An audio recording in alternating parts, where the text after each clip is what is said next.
This is the hour of Doom and Bloom. That's right, friends and neighbors. Welcome to Doom and Bloom's Survival Medicine Podcast, a container of contentment in a crazy, cacophonous world.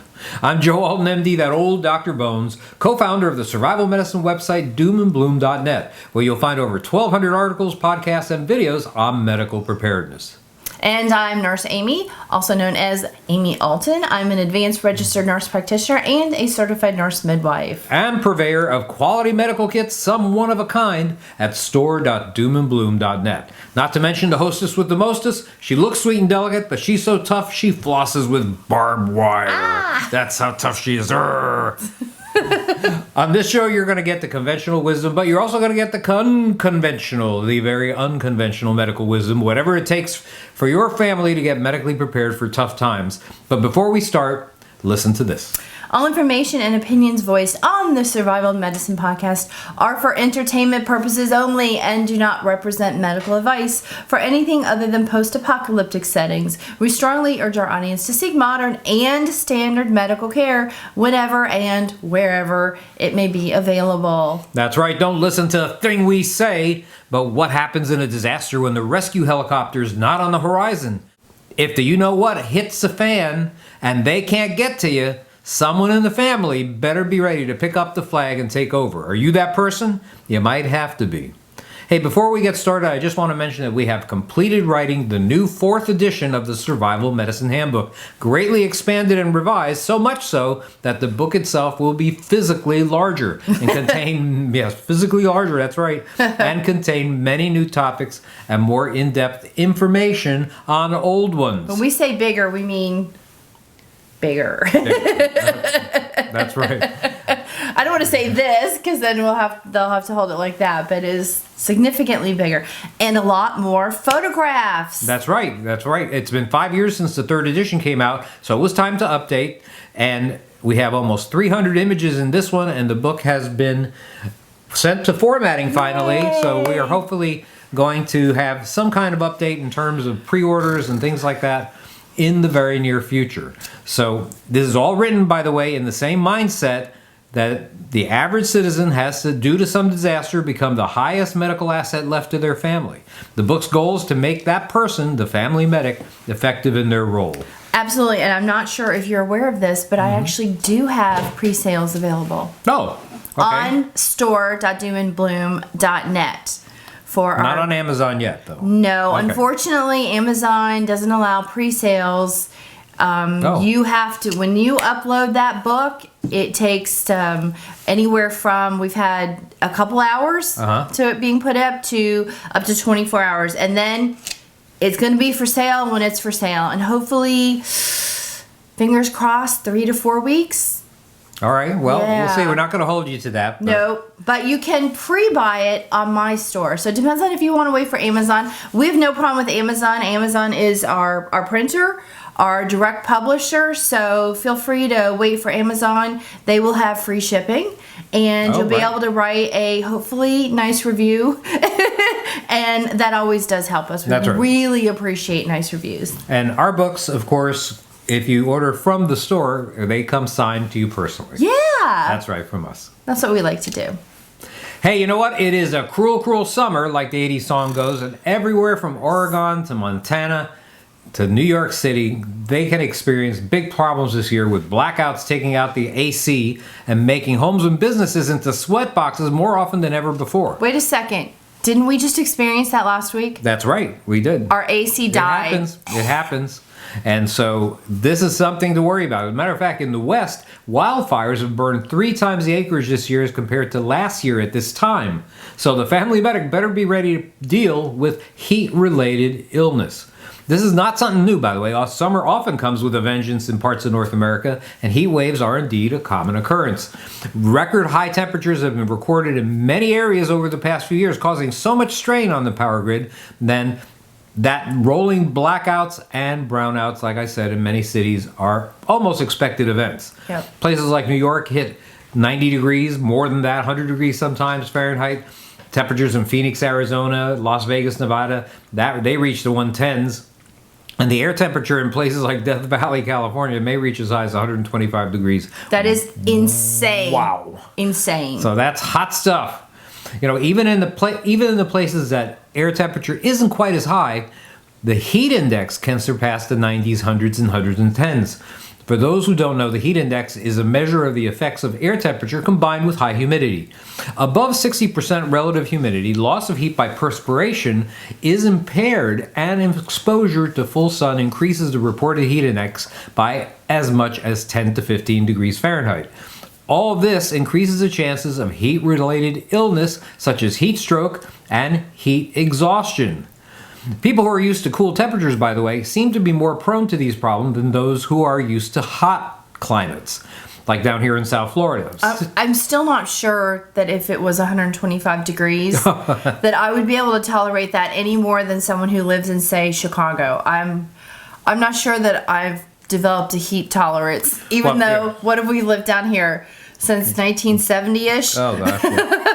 Let's see. We should be used to it, but yes. I can't say that I'm terribly used to this heat. That's true. Well, actually, people die from heat stroke in places like India, so, it can certainly happen. Go figure. Hyperthermia can be a killer anywhere that exposure to heat is unavoidable.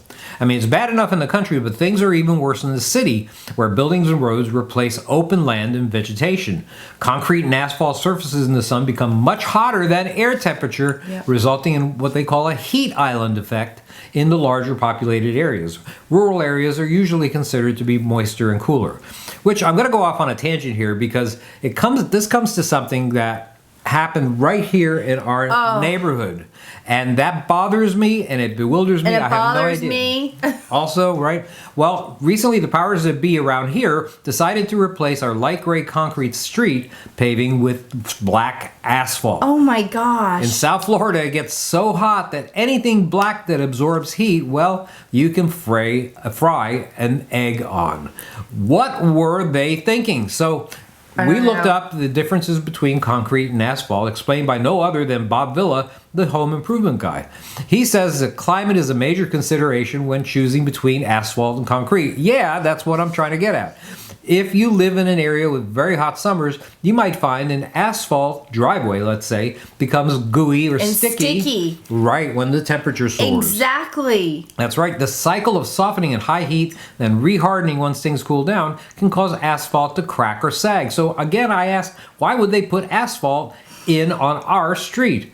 In cold weather, concrete can indeed be a problem, as it can buckle, heave, or crack in the really, really coldest part of the winter. Plus, salt used to melt ice can pit, stain, or blotch concrete, leaving ugly marks. And it takes snow and ice longer to melt on concrete than asphalt. So asphalt, great in cool temperatures. However, not so great where we are here down in South Florida. Maybe it's because asphalt is easier to repair than concrete.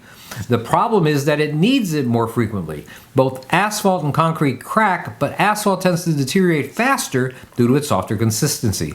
So as I kept reading about this, more and more reasons to use concrete down here in South Florida presented themselves until I finally got down to what the root of the matter was. Yes. Although Villa is talking about driveways here, it turns out that concrete costs about 45 to 50% more than asphalt. So the cheapskates in power down here are the cause. Thanks a hell of a lot. And it's going to be like hell here on our street once that asphalt starts heating up. But wait, the great thing is there's a huge development here, and they just did this to our little section, and it doesn't look like they're doing it anywhere else. I think the people who were here complained so much about it, and the other people saw this is happening, that it's not going to happen to any other streets. Oh my gosh. Just our street. So we were the guinea pigs. We're the guinea pigs, and I believe that we're the only ones that are going to get this, and now we're stuck with it. Wow. Thanks. Well, the soles of my feet are going to be stuck on the asphalt if I try to walk across the street. However, I could. What about the ducks? Right? The poor ducks. We have ducks that walk across our street too. Oh my gosh. Right. Well, at least we can fry our breakfast eggs on them. That's true. All right, back to heat waves and heat-related illness. Actually, this is a medical show, so we're going to talk about medical stuff. You might not consider a heat wave to be a natural disaster, but boy, it is really a natural disaster. It can cause mass casualties as it did in Europe, where tens of thousands of people died of exposure. Now, when did this happen? During the plague years in the Middle Ages? No, in the year 2003. You know what? We've been there, and air conditioning and climate control, these are not things that are just a given there like they are here. Right. India, Pakistan, other underdeveloped tropical countries, they experience thousands of heat-related deaths yearly. And even here in nursing homes with AC problems, well, sometimes you'll get mass casualties from that. In the United States, heat wave disasters receive a similar warning system as other natural disasters like hurricanes. Heat notices go up. There's an excessive heat watch. That means that conditions are favorable for an excessive heat event in the next 24 to 72 hours. An excessive heat advisory, where heat index values at least are forecasted to reach 100 to 105 degrees Fahrenheit for the next 1 or 2 days. And then the heat warning, the excessive heat warning. Heat index values are expected to meet or exceed 105 to 110 degrees Fahrenheit for at least 2 days. It should be noted that different regions of the country may have their own temperature range. Now, another factor that may increase the risk of heat-related emergencies is the lack of AC. Even with an intact power grid, large numbers of people staying inside to avoid the heat increase the chances of spreading infectious disease. This was thought to be the case in the warmer months during last year's major COVID-19 epidemic or pandemic, and we're still going through it now, and now we don't know as this summer goes on whether we're going to see the same thing. We'll see more increase in cases. Now, how exactly does heat kill a person? When body core temperature rises excessively, we call that hyperthermia, inflammation occurs. And when that happens, cells die and toxins leak from these dead cells. Fatalities can occur very quickly without rapid intervention. Even with modern technology, hyperthermia carries about a 10% death rate, mostly though in the elderly and infirm. Those people who are physically fit, however, are not immune. If you haven't heard of hyperthermia, you might know them more commonly by the terms heat exhaustion and heat stroke. There's also heat cramps. Heat cramps are painful muscle spasms seen in those people that are exerting themselves in hot weather. They mostly involve the back, arms, and legs. Discomfort in the affected areas usually associated with heavy perspiration. Now, simply having muscle cramps or even a fainting spell due to the heat does not necessarily signify that a major life-threatening heat-related complication is imminent. You'll see heat cramps often in kids who have been running around on a hot day. Just getting them out of the sun, massaging the affected muscles, and providing hydration will usually resolve the problem. Now, failure to do these things, however, can lead to more serious issues. To make the diagnosis of heat exhaustion, a significant rise in the body core temperature is required. As many heat-related symptoms mimic other conditions, a thermometer, indeed, should be a component of your medical supplies. Yes. You have more than one, probably. Absolutely. So heat exhaustion is characterized by these symptoms: confusion, rapid pulse, flushing, profuse sweating, sometimes a headache is very common. Of course, the body temperature elevation could go up to 105 degrees Fahrenheit, and sometimes you'll see people have nausea and vomiting. Now, if no action is taken to cool the victim, heat stroke may ensue. In addition to all the possible signs and symptoms of heat exhaustion, heat stroke manifests as a loss of consciousness, seizures, vomiting, and even bleeding into places like the urine. You may note that breathing becomes rapid and shallow. If it's not dealt with quickly, shock and organ malfunction can result, leading to a fatal outcome. Some signs of the severity of heat stroke may be noted by the appearance of the skin. The skin is likely to be hot to the touch, but unlike heat exhaustion, active sweating might be absent. There might be some left from when that person was in heat exhaustion before they went into heat stroke, but they won't be sweating anymore. And the reason why is the body makes efforts to cool itself down until it hits a temperature of about 105, 106 degrees. At that time, thermoregulation breaks down and the body's ability to use sweating as a natural temperature regulator fails. In heat stroke, the body core can rise to 110 degrees Fahrenheit. You'll notice that the skin becomes bright red, lobster red, not because it's burned, but because the blood vessels are dilating in a desperate effort to dissipate some of that heat. Now, in some cases, the patient's skin may actually seem cool. It's important to realize that it's the body core temperature that is elevated. A person in shock may mislead you by feeling cold and clammy to the touch, That's why thermometers are important items for the medic to have in their supplies. The family medic can do a lot to prevent heat stroke and its consequences. As a matter of fact, it's their responsibility to. In heat waves, certain strategies can save lives. 1, be sure to avoid leaving children or pets in enclosed vehicles. Wow, I've seen that before. I remember coming upon one child that was in a car in summer, windows closed with just a little crack open actually, and we had to go right into the store. Luckily it was right in front of a store, and find the mother, who actually came out and was freaked out and realized that her sweating, probably a heat exhaustion kid could have actually died from the condition. So very important, avoid leaving kids or pets in enclosed vehicles during the summer. 2, you want to stay hydrated, but avoid caffeinated Yes, no coffee. Right, caffeinated beverages and alcoholic drinks. This must be my dentures that are... You don't have dentures. Dentures are causing... Stay hydrated and avoid coffee and alcohol. And drink lots of water, maybe with some electrolytes. Something like Gatorade would be a good thing. Your meals should be frequent but small. You don't want to be too overloaded there. There you go. You want to wear loose fitting and light colored clothing. You want to avoid you have a heavy perfect shirt factors. there. Yeah, this is great. It actually has a couple of vents that allow in the you back. a good fishing shirt. Perfect. Stay indoors and avoid exertion during the hottest parts of the day. Never schedule work sessions in excessive heat.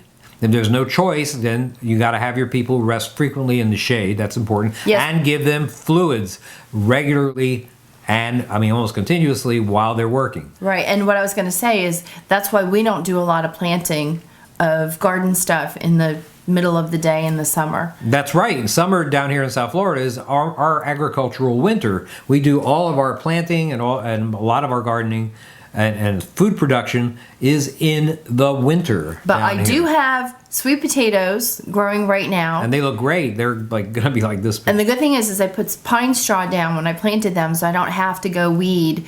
But if I had to go weeding, it would be early in the morning or late in the evening when the sun was starting to set. That's right. And it wasn't quite so hot. So do those activities first thing in the morning or just before sundown.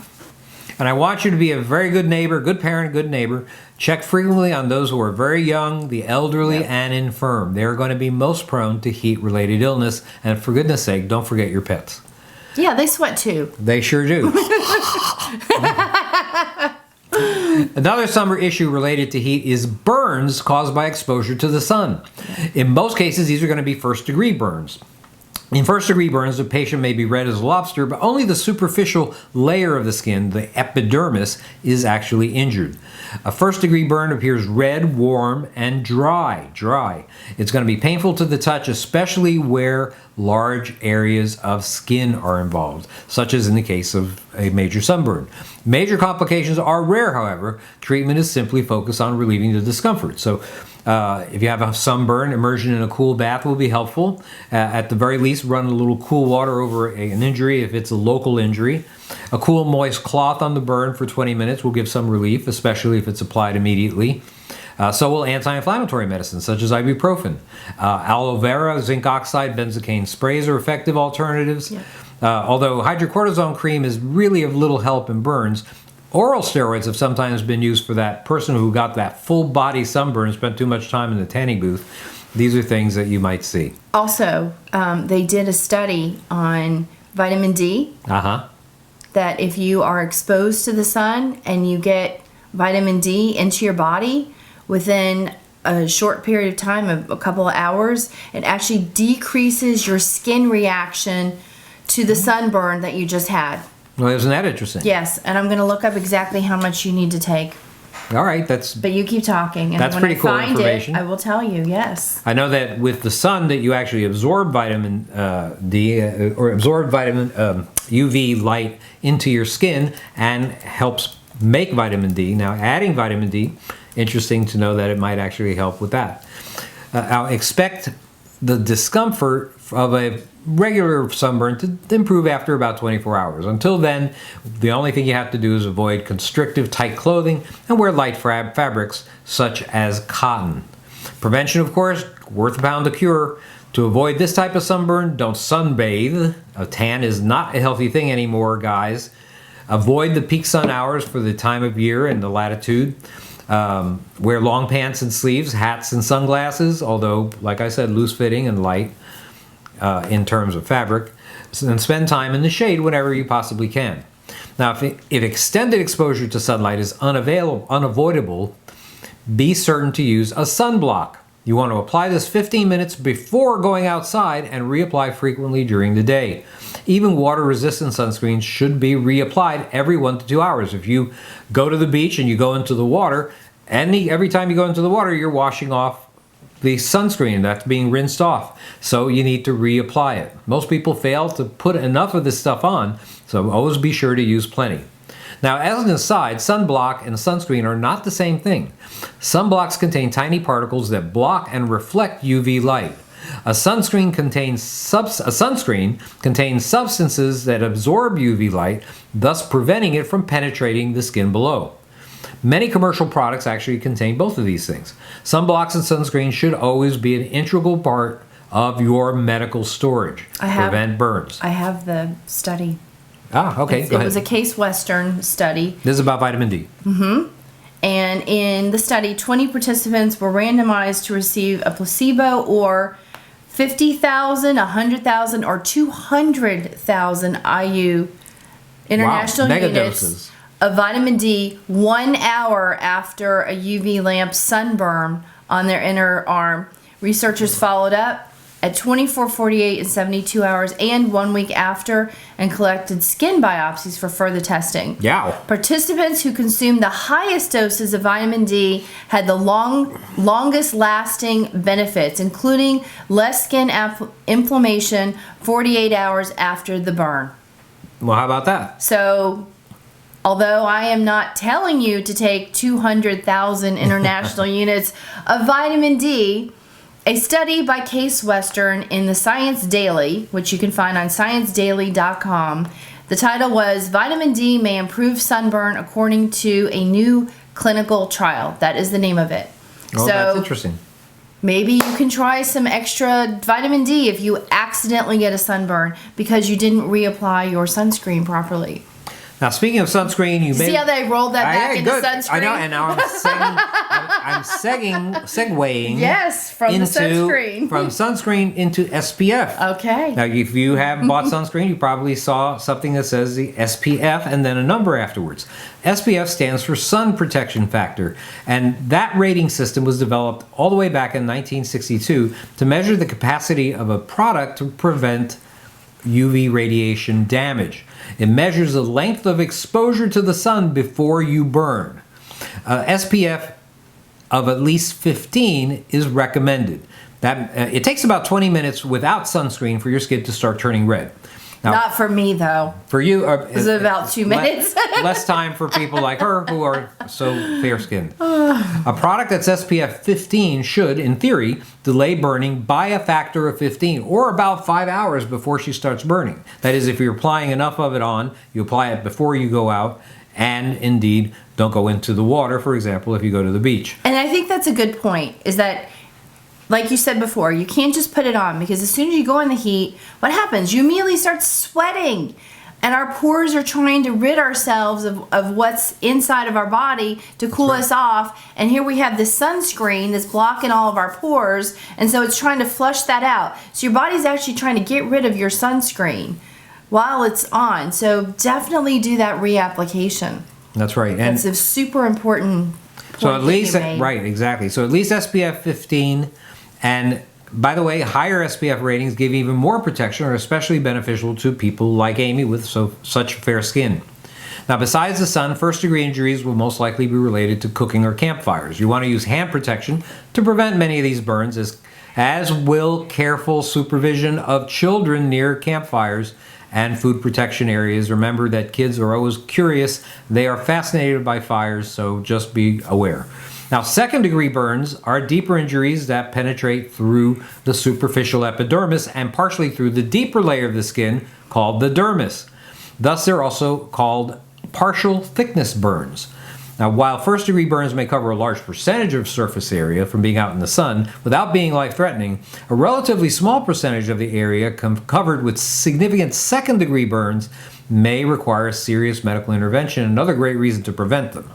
Unlike first-degree burns, which appear dry, second-degree burns will be moist in appearance, often have blisters with reddened bases. Ouch. And will be very, very painful. The area will have a tendency to weep a clear or whitish fluid. We call that exudate. And second-degree burns will also cause swelling, so it's important to remove rings and bracelets, things like that. Yep. To treat second-degree burns, you want to remove the victim from the heat source immediately and run cool water, not cold, not ice, over the injury for 10 to 15 minutes. Ice traumatizes, for example, already damaged skin.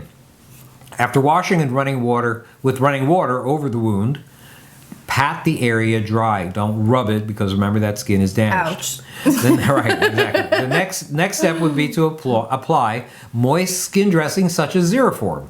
Spenco Second Skin is another option, or you can make your own non-stick dressings, Telfa pads, with thin layers of aloe vera or petroleum jelly. Thin layers.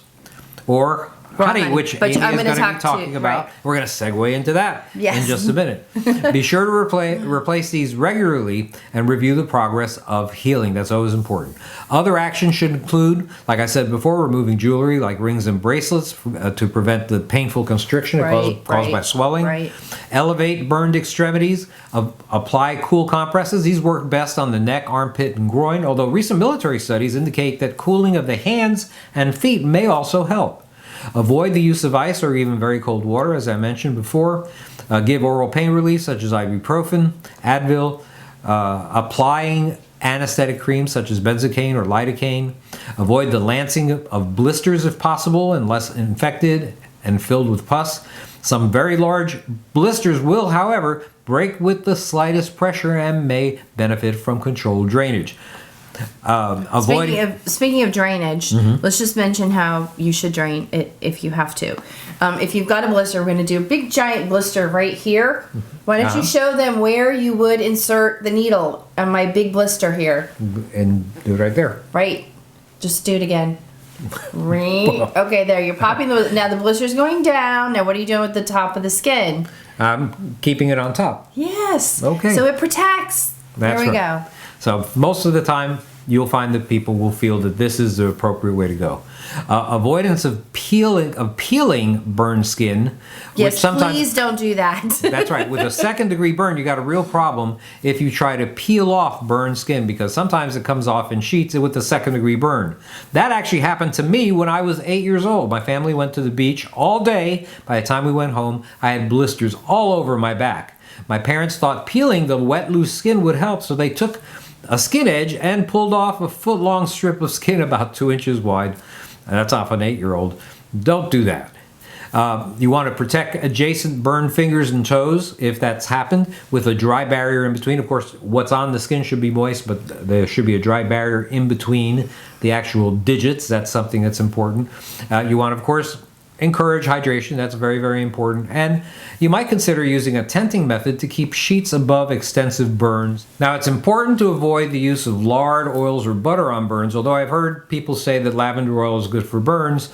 Honestly, I've researched it a little bit. I really am not finding a lot of hard scientific evidence for that particular issue. Remember that many essential oils are not oil, like coconut oil or lard or things like that. They actually are much more aqueous than a typical oil like olive oil or coconut oil. So the thing is with oils is they tend to keep in heat and they could worsen the injury. Right, that makes sense. Also, egg whites and toothpaste, long considered to be home remedies, may increase the risk of infection. It's better to use sterile saline solutions to keep the burn area and the non-stick dressings moist, especially if the burns are severe. Hey, there are a lot of natural products that are excellent for your health, have a lot of medicinal benefits, even for burns, and we're going to talk about one of them right now. It's my favorite. Okay. I love Honey, always have, always will. Our love for honey, yes, our love plus our love of honey has grown deeper as we've discovered actually so many amazing properties it possesses. And as we had started our research into alternative natural products and remedies, we've just found so many medical issues that have come up with raw honey being part of the treatment or application or something that you ingest. And so we'd just like to share some of this information with you. If a disaster occurs, of course, we're probably going to run out of pharmaceutical medicines. We've discussed that before. And that's why we want you to store things like antibiotics and over-the-counter medicine. But those things are going to expire eventually. Thankfully, they last a lot longer than the date on the package. We've talked about that. But this raw honey actually never ever expires, and that is something that is incredible. So if you're going to run out of antibiotics, which we won't be able to reproduce, we might be able to use honey. And it actually has a long history. They've discovered honey's been used for thousands of years. They've discovered it in the Egyptian mummies. They've discovered jars of it that actually are fine, and it's incredible.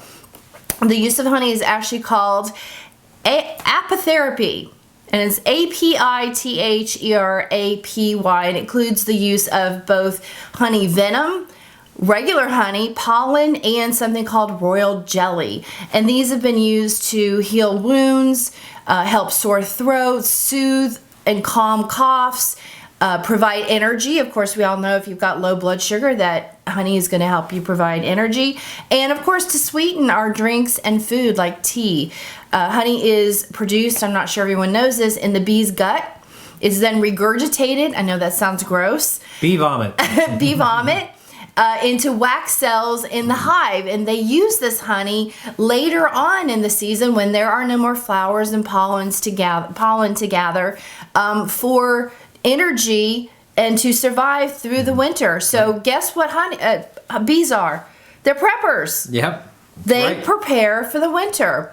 Now, the gut production of the honey is part of the reason for the healing and antimicrobial properties, because what's in the bee's gut gets into the honey. Raw honey for wounds not only destroys bacterial infections, it creates a moist healing environment. And I think if we talk about actual wounds, that you have a destruction of our layer, our protection of skin. You have so many things that are exposed, capillaries, fat, muscle. Those require a nice moist healing environment. And what honey provides is that nice moist environment for healing. It helps to prevent raised scarring. It also prevents and kills bacterial infections. But how does that work? Because honey has a very low pH, I think it's 3.5 actually, which is really low. Honey also produces a hydrogen peroxide-like substance, fluid, that creates an osmotic effect. What's the osmotic effect? It actually draws fluid from the bacteria, and that's how it kills it.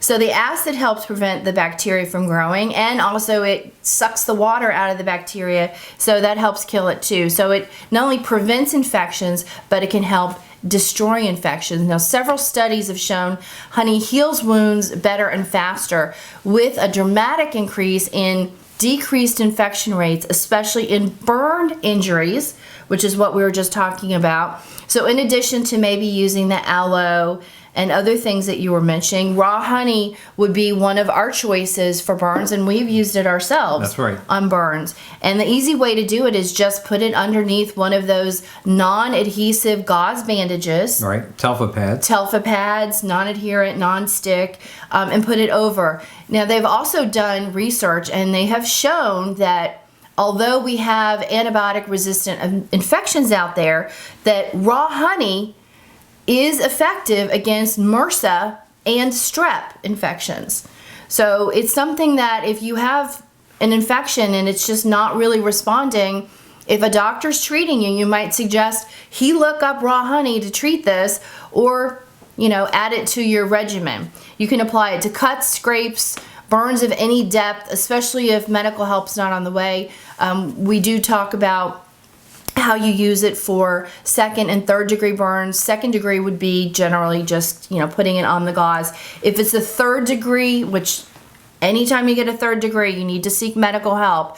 You can put raw honey on the 3rd degree wound, cover it with plastic wrap. Don't wash it off. We're not trying to get rid of this because that's going to have so much exudate and fluids coming out of it, because leaking capillaries and leaking blood vessels. You're going to have a lot of fluid. It's going to be flushing out naturally. You need to just keep filling it up with raw honey. So during the treatment, go ahead. I just want to say that if you are going to apply plastic wrap on an area like that may wind up becoming swollen, don't put it all the way around, because that can constrict the area, cause excessive pressure. So you may put some plastic wrap on top of it, but don't wrap it around like you would, clean wrap. A roll gauze, exactly. So what you're trying to do is just cover the area just a little bit on the outside of where you're protecting, but again, not around an extremity or even around an abdomen or a chest. So you just want to cover that area. But you would do this literally for at least 3 weeks. You are not putting anything else in there. You're not flushing it out with irrigation. You're just going to keep adding more and more raw honey. And you may have to add it pretty frequently. But, if you're in a desperate situation and that's all you've got, it may be what saves someone's life. It just is what it is. You can also cover the outside of the plastic with some clean linen or cotton wrap. Again, don't wrap too tightly around any part of the body, because you are going to have a lot of swelling. It's also known to have a calming effect on the mind and promote sleep. A lot of people have sleep issues, especially if we are in a grid down situation. There's a lot of anxiety. Right. Honey can help decrease your anxiety and help you get a little bit of sleep. It may also help stabilize wild swings of blood sugar. Because of the way raw honey is metabolized, you don't get an immediate spike in your blood sugar when you take it, and then an immediate decrease like you do with regular sugar. So you do get an increase. So if somebody's having low blood sugar, it does give you that sugar, but it doesn't go so high and then plunge so low. So it kind of evens people out. It is a little bit better for diabetes. For a sore throat, there's a few things you can do. You can use a mild tea. Don't add the honey to boiling water. It does destroy some of those enzymes and the good properties of honey. You want to add it after the tea is cooled down a little bit. You may want to make the tea, put it in the cup, add a little bit of cooled off water to bring the temperature down a little bit, and then add your honey. Honey is not going to melt in cold water, so it does need to still be warm. But again, you don't want to put it in boiling water. It's helpful in the treatment and prevention of oral infections and diseases. You can make a mouthwash out of it that doesn't hurt anything. And again, we talk about it not spoiling or going bad, but it may crystallize. And if you look at this, you can see the crystals around here. There is nothing wrong with this honey. What you can do is just take this jar or whatever container you have, put it in a bowl of, again, warm to hot water, not boiling, but I want to go a little in the warm, but not too hot. Put this in, let it sit for a while. As it warms up, these crystals will actually begin to melt, and it's going to be that soft, gooey honey that you had before without the crystals. Please buy local honey. We have a real bee problem in this country, probably across the world. We need to support our local beekeepers. They may have lost hives. It costs a lot of money and a lot of time. We need to help protect them. We need to help support them. Another reason that's good for buying local bee honey, besides helping your bee farmer, is that if you have allergies, the bees are collecting pollen from many different flowers and trees. You might actually be allergic to some of or a lot of those flowers and trees around you, and your local bee honey is actually like a little bit of a shot. if you just take a little bit of it, you can desensitize yourself possibly to the pollen that causes your sneezing and your hay fever and your swollen face and itchy eyes. Like an allergy shot. Exactly, just like a little bit of an allergy shot. So eat the honey that's produced in your area and you are going to be healthier and save money. Sounds great. Well, thank you very much. You're welcome. A lot of good information there. Thanks. That's all the time we have for this week's episode of the Survival Medicine Podcast. I'm Joe Alton. And I'm Amy Alton. And we hope to see you next time. Bye. Bye. Hey, please consider supporting our mission to put a medically prepared person in every family by getting some of the quality medical kits, individual supplies, and personal protection gear available at store.doomandbloom.net.